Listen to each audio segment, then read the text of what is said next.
Okay, so I assume that we are all using WordPress. I know, Maurice, you just said you were. Roger, I know, does.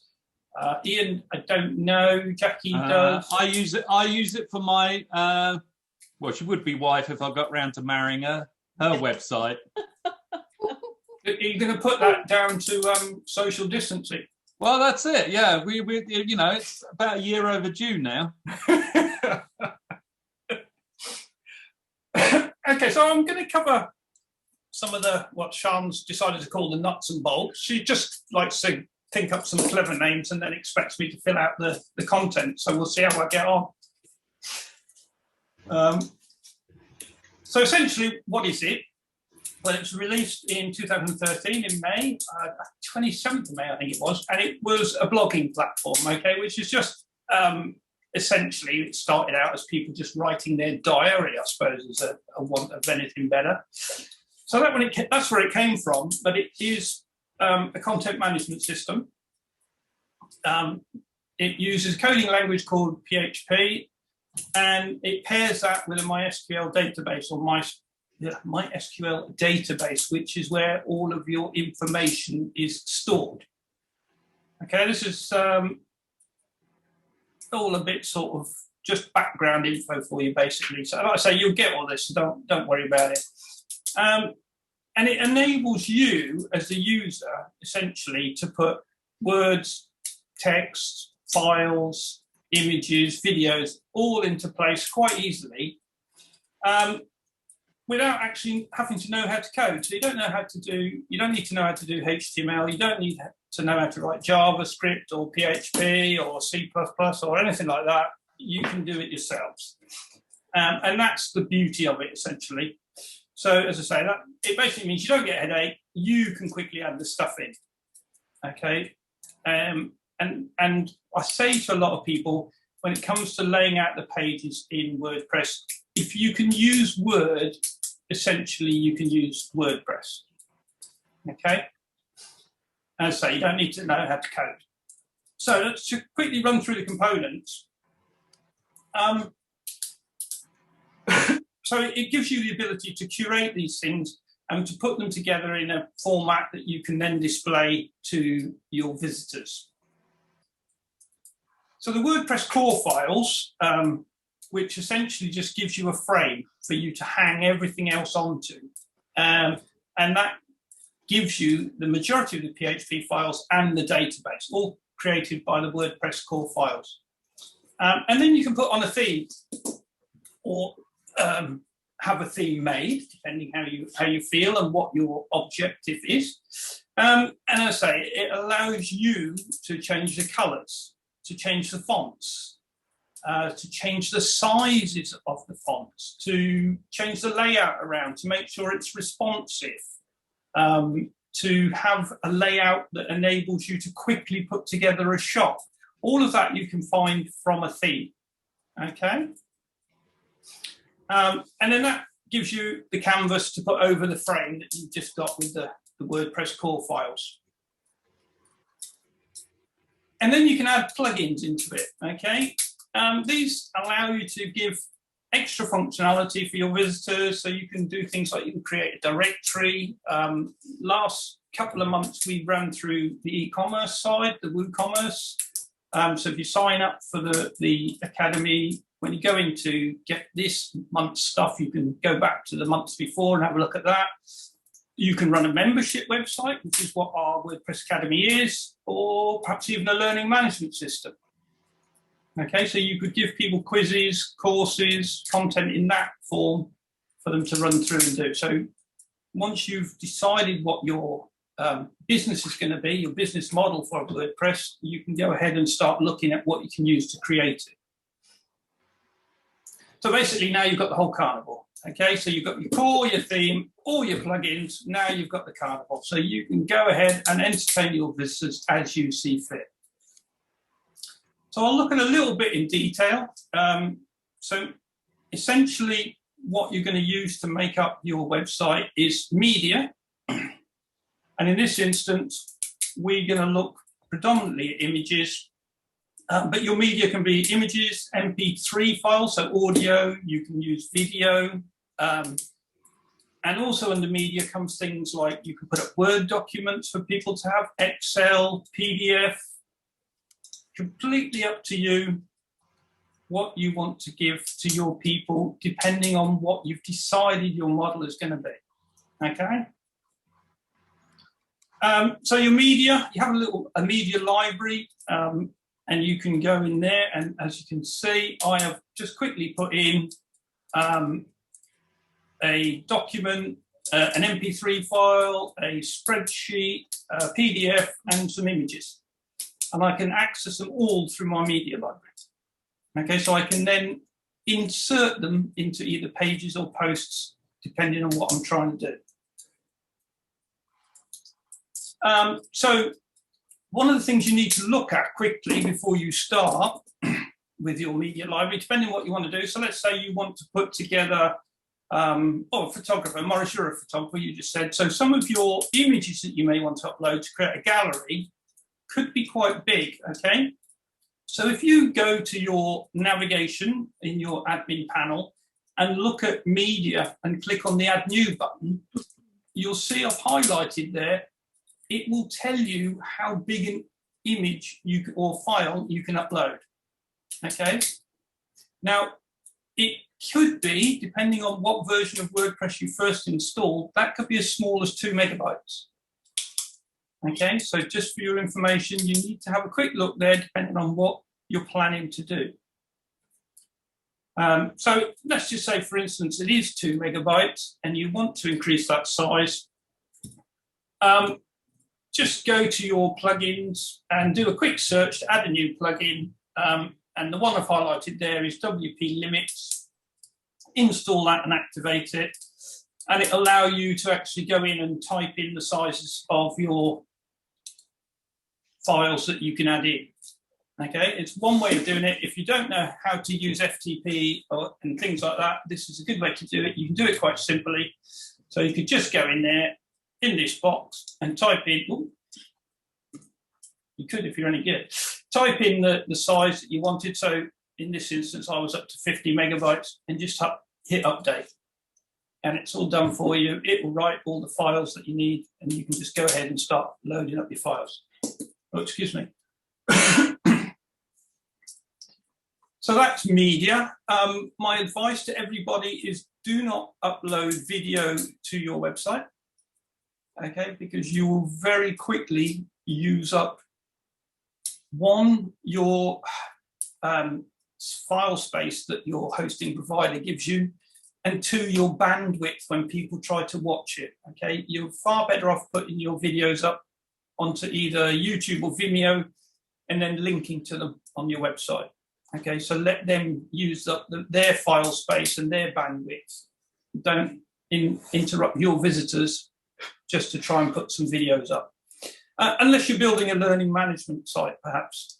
And even then, I'd think about doing it another way, using something like Google Drive and putting them up there. So posts is the other thing we're going to look at. So media post pages, we're on to posts, not that kind.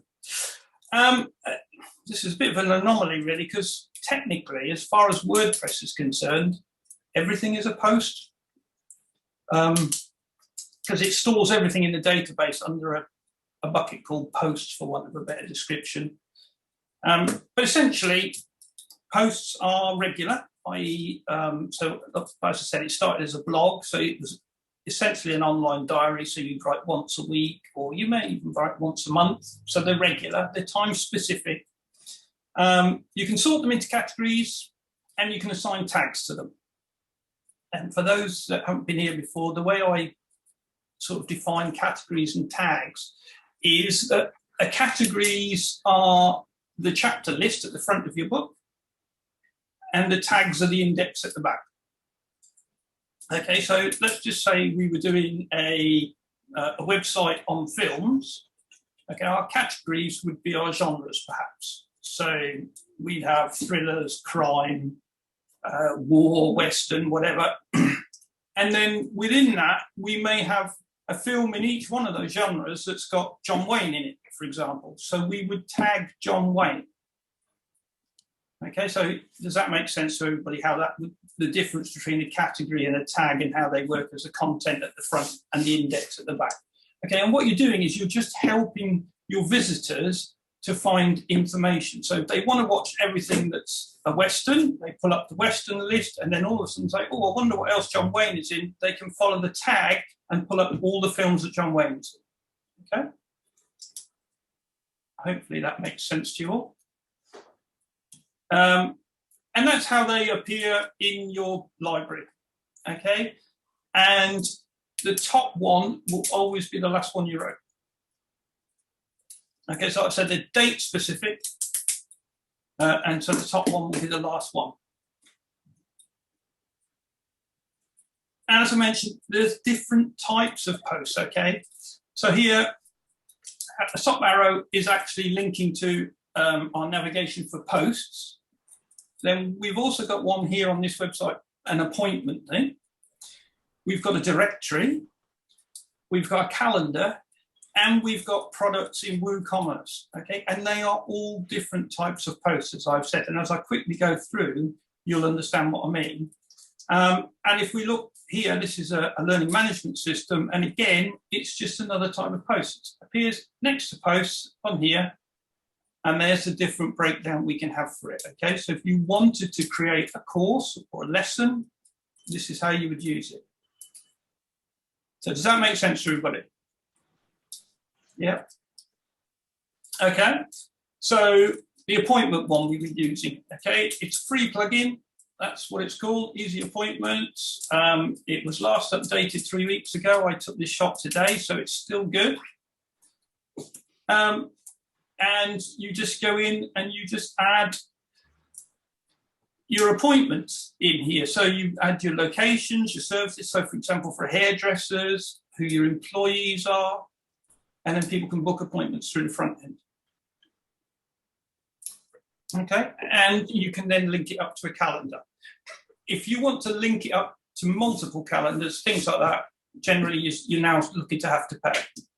Okay, but just as a for instance, you could use it like that. Events calendar, another good one to use. And again, it's what we call a freemium. So you can use certain elements of it for free. This one was updated 2 weeks ago, so it's still good for you to use. And in this instance, we can put in our locations, we can have organisers, exhibitors,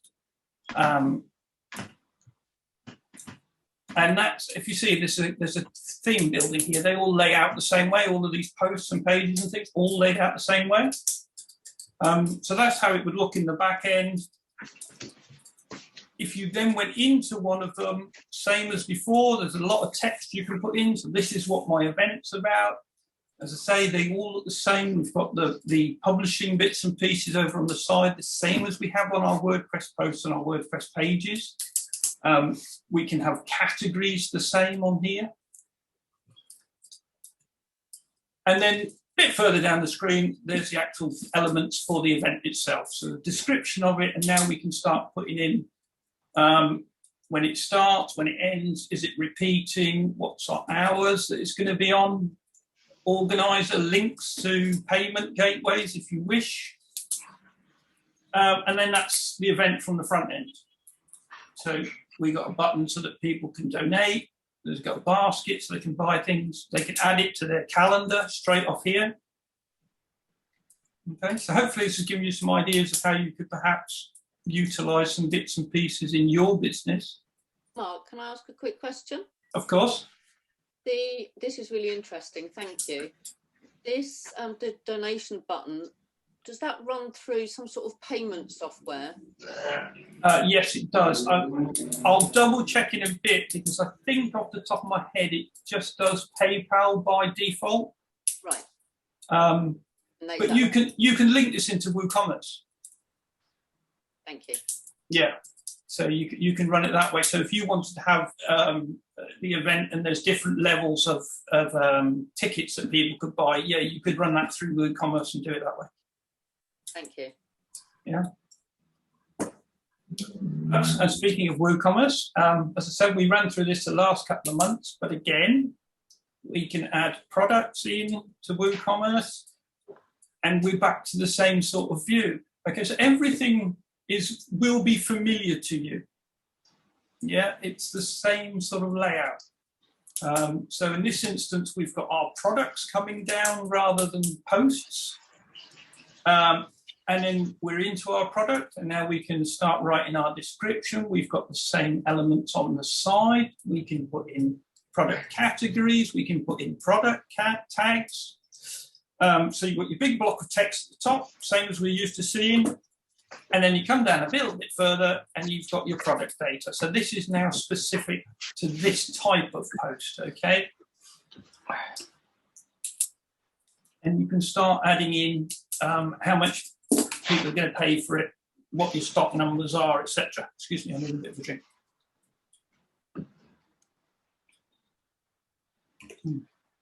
Have to be quick, that's going cold.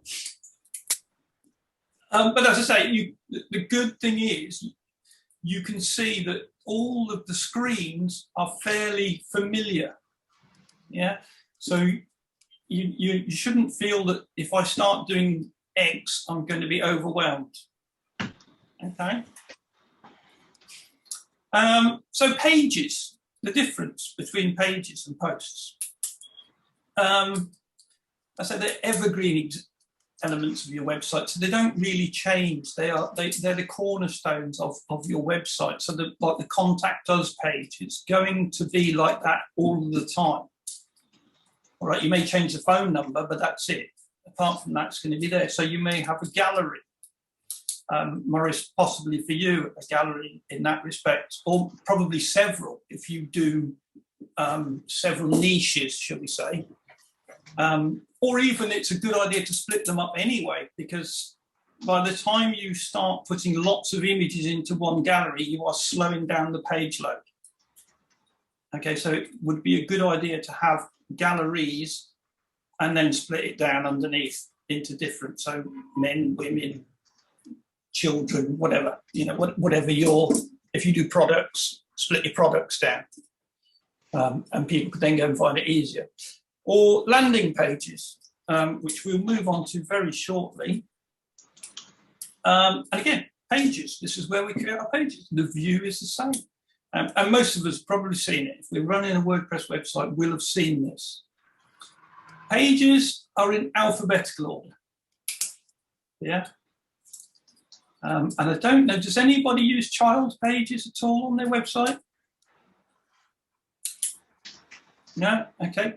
So a child page would be something like you would have a page that described the services that you offered, and then underneath you would have each service on a page of its own. Okay, and I'll show you quickly how to set up a child page in a minute. Why would you want one? Sorry? Why would you want child? It's always been a bit of a mystery to me. Because they can be found on their own, amongst other things. So if you, okay, let's just say you sold cars. No, you don't, but let's just say you did, okay? To make it easier for your visitors, you may have a page that said that you did saloon cars, and then underneath it, you may have Audi, BMW. So you'd have a page for each specific manufacturer, for example. Okay? And so that makes it easier for people to search and find what they're looking for. It also makes it easier for the search engines to understand what you're doing, because if you have one page with all of that on, it may be a bit difficult for the search engines to comprehend what you're trying to do. Is this different to a menu structure? Yes, it is, unless you've got your menu set up to build independently, because you can say to add new pages to the menu automatically. Hello. So I talked about selling cars. So you could set it up to add pages to the menu automatically, which means if you created a child page, it would insert it into the menu in exactly the same fashion. So it would be a drop down on the menu automatically. Okay, thanks. A gallery mentioned about. So this is different types of layout, but essentially we get lots of images on the page, and then you give people the option to click in and it comes out in a light box perhaps, and you can see there's the arrow, so they can then flick through the whole gallery and get a better idea of what's there. And you could do a gallery, and I've never thought about this before, but if you had a bunch of PDFs, you could create a gallery and put them in for people to look through. Just a thought. I mean, you wouldn't call it a gallery perhaps, but library. I don't know, just a thought. I briefly mentioned landing pages. Now this is a bit of an anomaly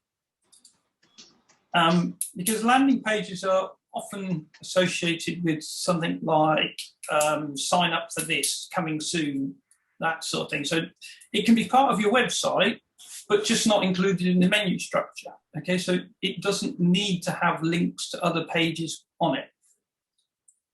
Okay, so if you use something like a page builder, you would perhaps even leave the header off that page. Okay, so no logo or anything, you may just do that. And I call it a bit of an anomaly because Google considers a landing page to be the page that somebody lands on your website. Okay, so it is a bit of a woolly term, to be honest. But just to give you a for instance, that's one I quickly chucked together. It's for an app. Okay, so that's all you need to do. People to come down, and there's a button there that says download the app. That's all they need to do. Okay, you don't need them to go to the contact us page. You don't need them to know about you or anything else. It's just to get an app. Or this one here is to subscribe because you're going to do something. We're going to launch a product, subscribe. Okay, so you're just, in this instance, building a list. And so that subscribe box, you could log off, send the people off to something like MailChimp. I'll just pick MailChimp at random. Okay, so there's a MailChimp plugin there. And so you would send people straight into your MailChimp list for that offering that you've created. Does that make sense to everybody? So you would create a list in MailChimp, and then when you put the plugin in, you would say, send the people from this form to that list. So there's a couple of things you need to think about there from a sort of marketing spam point of view. And that is, if we're saying subscribe for this product, so we can send them emails about that product, but what we can't do is send them emails about that app. Okay, because that's not what they've subscribed to. Yeah, so think about it from that point of view. I know we all have really full inboxes nowadays, but you want to make sure that what you're sending them to is a list about the thing that you've told them. Does that make sense? And just quickly before we dive onto a live site, I thought I'd give you some ideas of who was using WordPress. WordPress runs about 40% of the internet nowadays. So just to give you some ideas of what you could use it for, you could showcase your band, just as a thought. Build a brand, perhaps. Run a magazine. All running on WordPress. Sony Music on WordPress. Network Rail are using it. The White House, Sweden uses it as their country's website. So just to give you an idea, this is how people are using it. So they're demonstrating products. They're talking to people about what's going on in government. They're actually showcasing their country to the world. I mean, Mark, just a question. I mean, those ones you're showcasing there seem fairly high level, fairly complex sites. Whereas I'm using it for something fairly simple. Is that still appropriate? For a sort of 5-page business website. Yeah, of course it is. It could be just a one-page business website. Yeah. The thing that WordPress does is it gives you the flexibility to today have a one-page website and tomorrow be trying to run your own eBay. Yeah. A bit of an exaggeration. Run my own country. But there you go. That's a slight exaggeration, but you get what I'm saying. Yeah, okay. If your it's business, expandable, it's flexible. exactly. It is a content management system. So if your plan in the future is to do something more like to start e-commerce, you can start with one page now, and in 2 years' It's easy time, to bolt that on if you decide you want to do e-commerce, if you want to have something else on there, provide information. Exactly. Okay, thanks, Mark. And you can also, as I said, with your themes, you can change your colours and things just by changing your theme. So you can completely redevelop the site by changing the theme. Yeah, so you can just make it more modern. What else we got? Run your freightless. So multi-sites. I don't know if anybody's thought about this. Okay, this is a good one. Essentially, you have one dashboard to run multiple WordPress websites. Now, these people, Cooper Hewitt, if you go to their website and you click on this area here that says the collection, as you look up to the URL, that it's on a subdomain. Okay, so it's another install of WordPress to give it a completely different look, but it's all being controlled from one dashboard. Okay, so WordPress gives you that ability to do that. So I'm not sure, this is just ideas and things I think they give away on here, but you could have, if you had multiple shops under one roof, you could have one on each domain and do it like that. Sorry, did somebody say something? No, thank you. You could run a social network. Okay, so there's a plugin called BuddyPress. Okay, so you can actually run a social network on your website. And I think that BuddyPress at the moment is still free. So you can just go and download it and install it. It's just another plugin. You could run a job board. Okay, so hopefully giving you lots of ideas of how you could potentially sort of expand your business and get some more effort out of your website. So yeah, I said if you want to join the academy, the URL's there. Just click on one of the join now buttons and it'll take you to that section. And just to get these tools and resources, don't cost you anything. Just join up and give us your details and you can have them. That will give you an idea of how a membership site works. We've also got 130 something videos that tell you how to do bits and pieces that are up there. That's what the video pass thing is for. But I'm not going to try and sell you anything, so don't worry about that. Okay. So if we go and quickly have a look. So I've got so many screens that, and none of them are this. Great motto there, Mark. Sorry? Great motto there. Don't let idiots ruin your day. Yeah, I tried to work with that.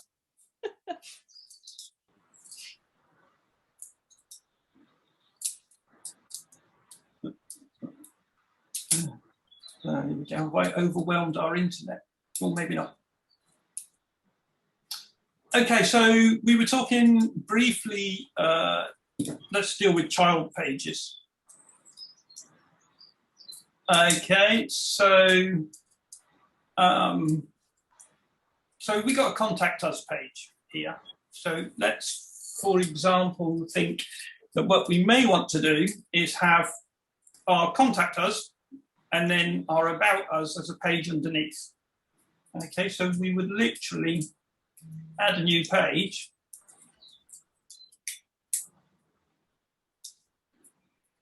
And here we've got our page attributes and it says there is no parent, but we want the contact us to be our parent page.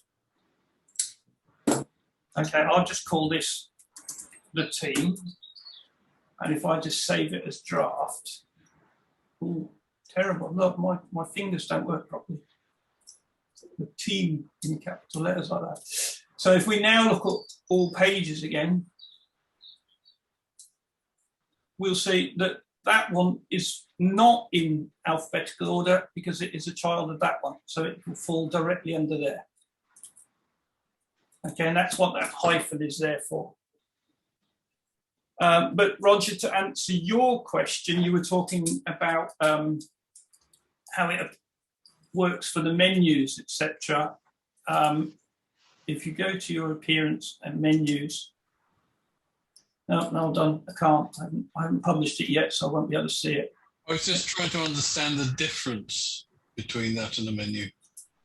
Yeah, it's just, like I said, a good way of doing it is your services and things like that. Mm-hmm. It is to sort of keep it organised in that respect, because as much as anything, it's going to affect the URL, assuming that you have your permalink set to display your page title. Yeah. Yes. Yeah. So it helps the search engines as much as anything else. So it knows that, let's say, washing windows is a service because it will tell it in the URL. Mm-hmm. Okay. Yeah. So, for example, maybe Morris, what sort of photography do you do? I'm sorry, I don't mean to seem like I'm picking on you. We do mainly events, but we do a lot of weddings as well. But it's really anything that people. Oh, okay, so your top one could be event photography, and then underneath you could have outdoors, indoors. You could have, you can just break it down like that. But it makes it clear from the from the URL up here when you look at the page, the breakdown of it from the search engine point of view and from your visitors' point of view. We have a lot of drop-down menus in the. Yeah. Let me just quickly publish that so you can see. Oh, hi, Roy. Deepak here. Just to let you know, I sent Yoshin the business plan, and I'll text him just to check his email. Thanks, man. Bye. I don't think that was me.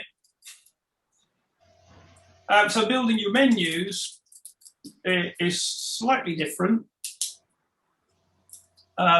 So now you can just have a look in your pages to find, and there's the child page, but when you add it to the menu, it would still just go into the stack the same as before.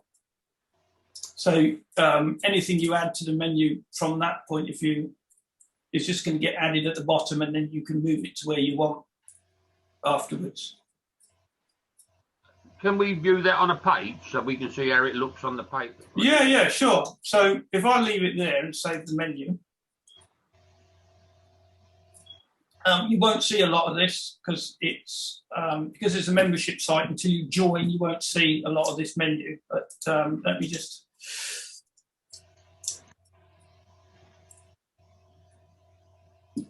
So I just added in that page to team, and it's on the bottom of that stack, so it falls to the right-hand side. But if I want to change the position, I can put it under the Contact Us page, like that, save the menu.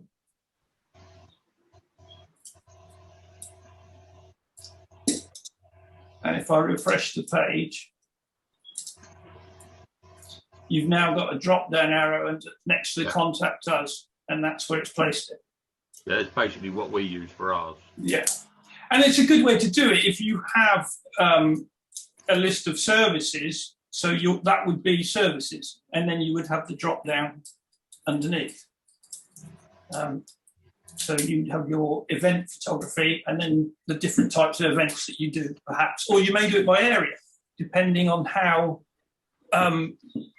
your research has told you people go and look for it. Yeah, so do people look for outdoor event photography, or do they look for event photography in Ashford? Okay. Yeah. Oh, yeah. On the words, you put so many different ones because everybody looks at it a different way. You know? Yeah. So, and again, it's also what is your plan?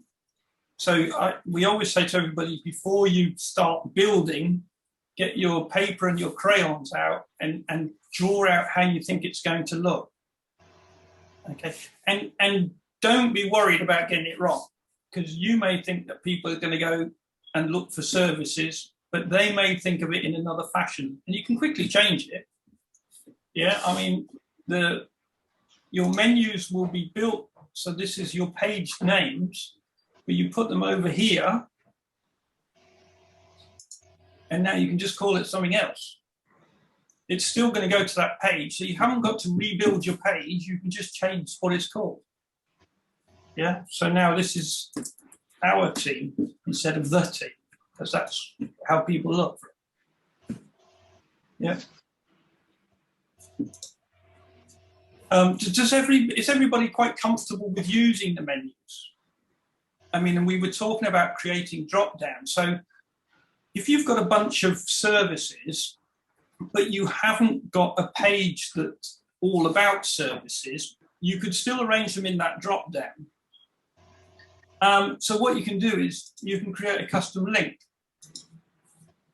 Okay, so to make it actually go into the menu, you need to put, oops, you need to get your fingers to work first. You need to put a hashtag in there, okay, to be the URL, and then we can call that services. And we can add it to the menu. And now we can drag our services underneath it, and that's our menu set up.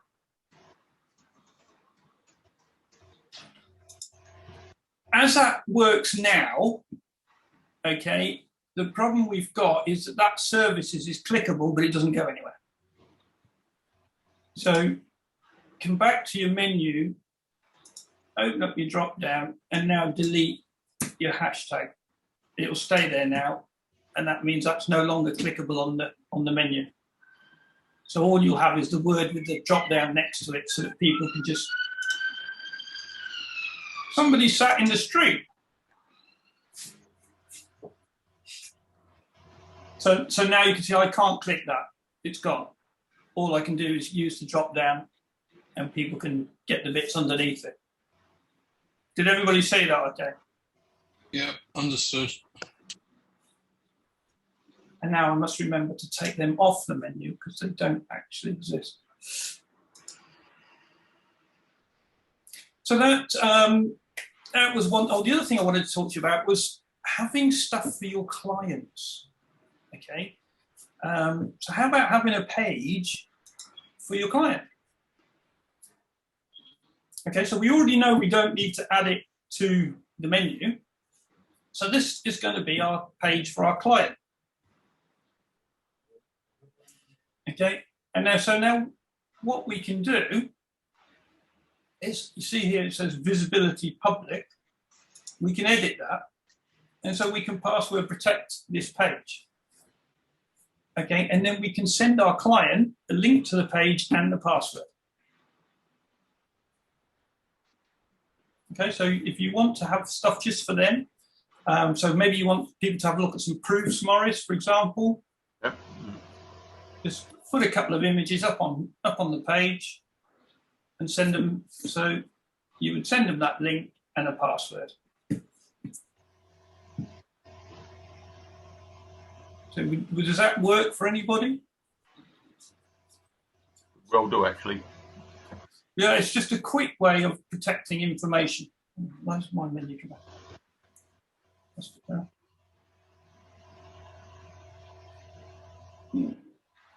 Okay. There was something else I wanted to go through. Oh, that's client info pages, yeah.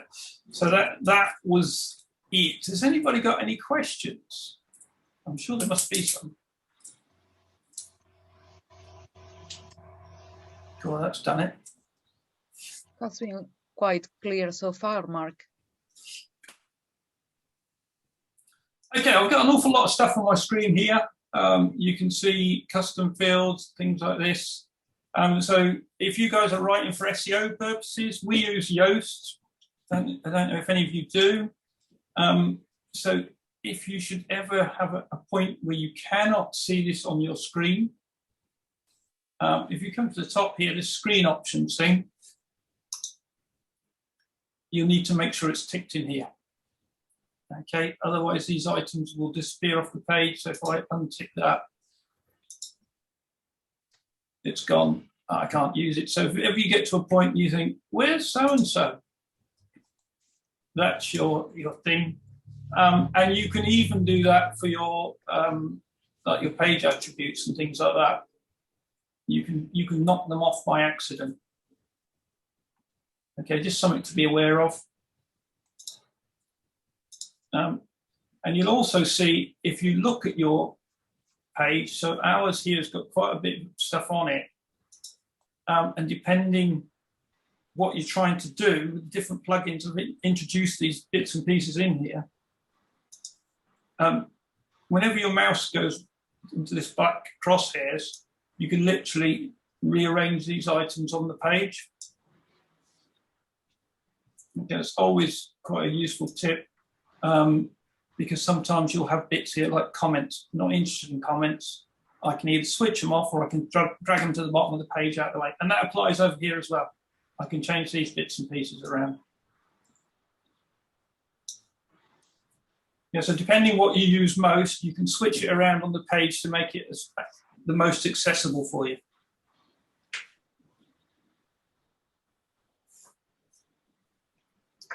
So hopefully I've given you some good ideas there as to how you can perhaps get a bit more out of your website, how you can interact more with your customers.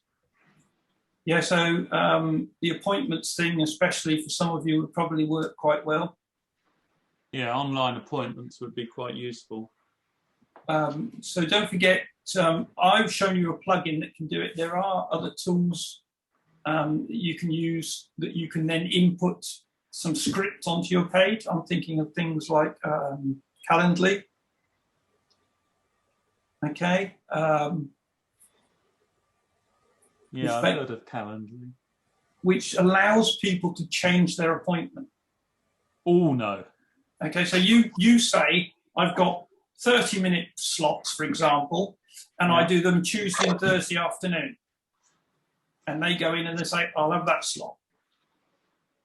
And then if they can't make it, they can then swap that one and say, I'll go to Thursday afternoon at that time. So they're not just picking and choosing at random. Okay. You can set it. What is the dinner today, Jack? Is that I think Deepak's dinner's ready. Roti. Lucky so-and-so. Mark, can I I'm the one who suggested it. The calendar, is that an additional paid plugin? So the one I showed you, this one, that's it's what they call a freemium. So does that mean I wouldn't need something like Calendly? So this calendar is for you to do events, basically. Or did you mean the easy appointments? Yeah. No, you wouldn't need Calendly. So you can, so this thing, I suppose, is sort of, if you look at the components of it, it's for, I want to book a service or I want to book with a person. So like it's for hairdressers and things like that, essentially. I mean, there's no reason why it couldn't work for you because you are the employee. There is only one location and the service could be a 30-minute or an hour's consultation, perhaps. That's exactly what I've no, this could be super for me too. Yeah. Sorry, whoever's speaking in the background, could you mute yourself? Getting their family dinner organised. So, it's quite flexible in that respect.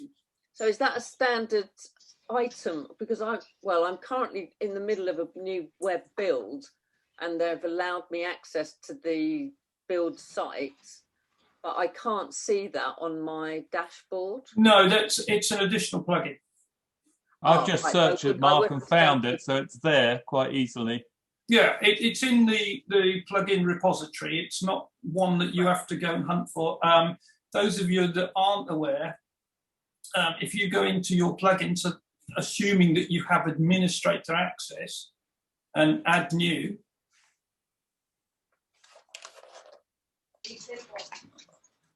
And when you get the PDF, so when you get the slides, you'll see the name for it, but you can just sort of say, oh, I want a calendar. And it will go and find it. And it's the same if you want to add a new theme, those of you who are thinking about changing their theme.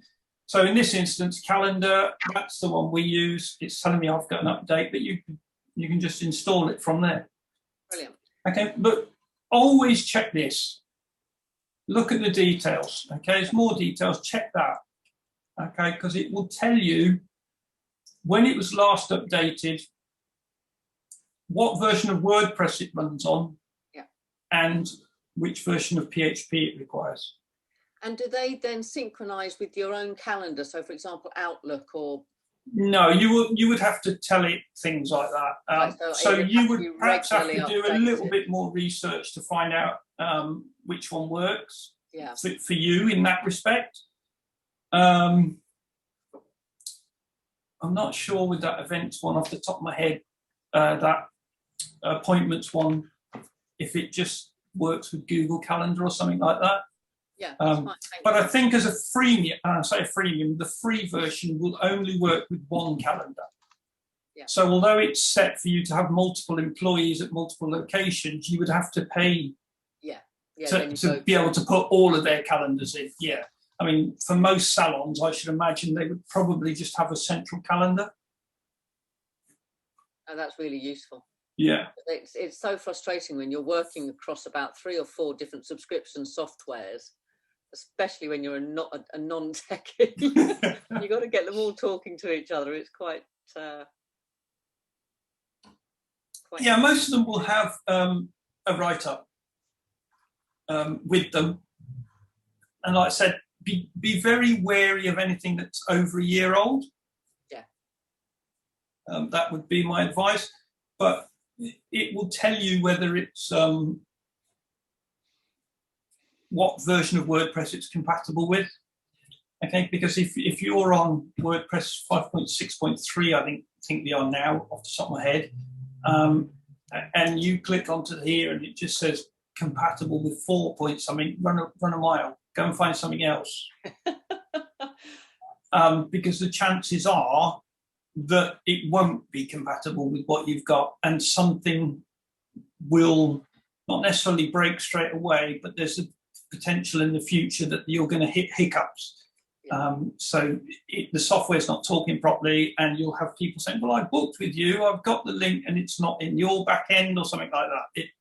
There'll be something that will stop working. So just be wary before you start saying, yes, I'll have that. And as we always say to everybody, take a backup first. So you're in here, have a look, just get something, a backup software, backup plugin. Yeah.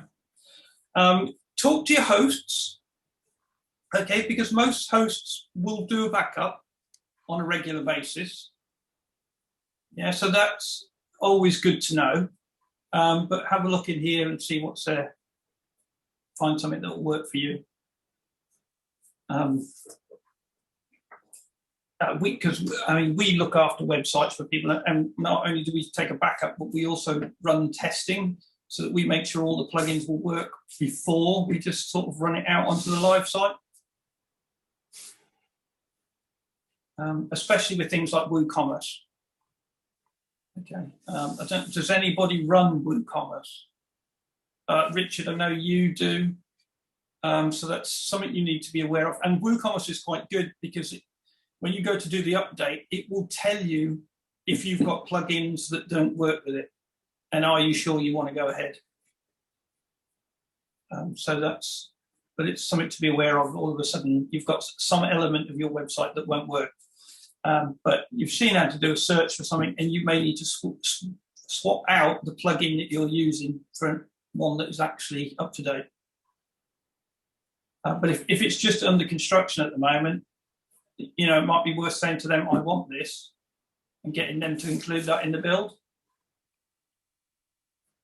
So if you want to put in an appointment thing, and there's several out there. I think I only put that one in for a demonstration of some sort. So it's worth having a look. Okay, folks, is there any more questions? And did I actually teach you something? That's the important thing. Have you got something that you could take away and use? Because if you have, Mark. Sorry, a list. I've got a whole list. Yeah. Yeah, it's been very useful, Mark. Thank you. Okay, I can't remember what we're doing next month, but please come back and join us. You'll get an email possibly tomorrow, depends how quickly I can turn the video around, just to tell you that it's out there and that you can come back and grab the, I'll say those slides, I'll turn them into a PDF so you can have them and you'll have access to the video as well. So if you can't remember what I said, just drop back and get hold of it. Okay, folks. Yeah, thank you, Mark. Thanks for sharing your time with us this evening. Much appreciated. No, Thank you, Mark. Yeah, thanks, Mark. Thank Please you. all Bye. stay safe. And we'll see you next month, hopefully. And you. Bye. Right, bye. Bye.